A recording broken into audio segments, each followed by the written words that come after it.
বিসিবির the Tigers presents home of cricket প্রোগ্রামে বাংলাদেশ জাতীয় দলের 3 ফরম্যাটের অধিনায়ক নাজমুল হোসেন শান্ত ও অলরাউন্ডার মেহেদী হাসান মিরাজ কথা বলেছেন বিভিন্ন বিষয়ে।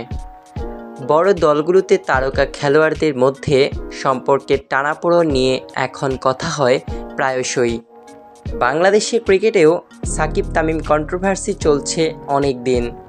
শান্ত মিরাজ কন্ট্রোভার্সির সুযোগ কি আছে? বয়সভিত্তিক থেকে জাতীয় দলে অনেকটা সময় একসঙ্গে খেলেছেন এই দুজন। মিরাজ ছিলেন বয়সভিত্তিক পর্যায়ের অধিনায়ক। তার অধীনে বাংলাদেশ অনূর্ধ্ব-19 বিশ্বকাপের সেমিফাইনালেও খেলেছে। সেই দলে মিরাজের অধীনে ছিলেন শান্তও।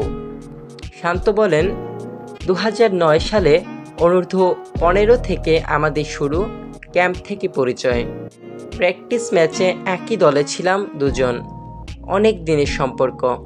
আমার মনে হয় মিরাজের ব্যাপারে আমি সব কিছুই জানি। অনূর্ধ্ব-15 থেকে ও অধিনায়ক। আমি এখনও বিশ্বাস করি যে ওই আমার ক্যাপ্টেন। এটা সেও জানে। কে ক্যাপ্টেন এটা কখনোই মুখ্য ছিল না। মিরাজ ক্যাপ্টেন না হলেও মাঠে রিভিউ নেওয়ার ক্ষেত্রে বেশ কার্যকর দেখা যায় তাকে। মাঝে মাঝে সোশ্যাল মিডিয়াতে তা নিয়ে হয় অনেক হাস্যরসও। বাংলাদেশ দলের বর্তমান সময়ের অন্যতম সেরা এই ক্রিকেটার উৎসাহের বশে রিভিউ নেন বলে সমালোচনা হয়। ব্যাপারটা কতখানি চ্যালেঞ্জে ফেলে ক্যাপ্টেন শান্তকে? শান্ত বলেন, বোলারদের একটা ইমোশন তৈরি হয়। সারাদিন বল করে একটা সুযোগ তৈরি করেছি, এটা হারাতে চাই না। অনেক সময় মনে হয় আউট না, পরে দেখা যায় আউট, তখন কনফিউশন তৈরি হয়। মজার ব্যাপার হলো ওর এই বিশ্বাস থাকে এবং ও কনভিন্স করে ফেলে। খেয়াল করে দেখবেন, আমি রিভিউ নেই লাস্ট সেকেন্ডে বা 2 সেকেন্ড আছে এমন সময়ে। এটা যে শুধু ও করে তা না, বেশিরভাগ বোলারই এটা করে। বিষয়টা হেসে উড়িয়ে দিয়ে মিরাজও আদায় করে নেন নিজের কৃতিত্ব। তিনি বলেন, আমি যদি রিভিউ নেই বলও হয়, তারপরও শান্ত আমাকে বিশ্বাস করে। আমি কিন্তু সফল হয়েছি।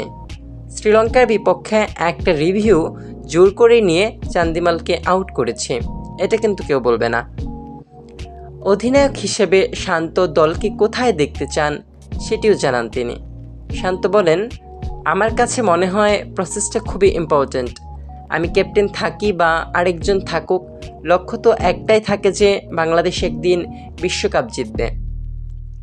সামনেই ভারত সিরিজ নিয়েও বাস্তবতা আর প্রত্যাশার কথা শোনান নাজমুল হোসেন শান্ত।